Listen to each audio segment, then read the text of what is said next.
How to fix Tower of Fantasy error code 1302. 1. Restart the game, exit then rerun the app on your device. 2.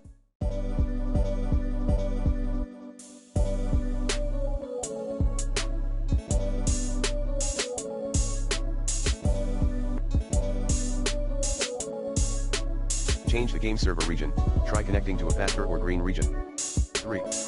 Restart your Wi-Fi router, if any. And try using the open net type. 4. Restart your system.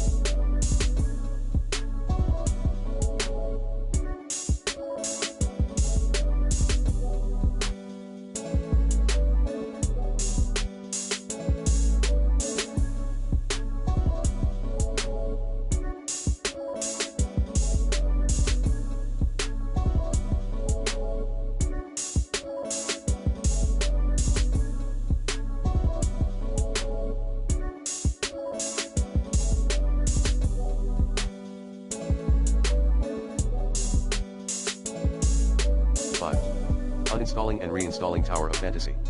Update the game, in time.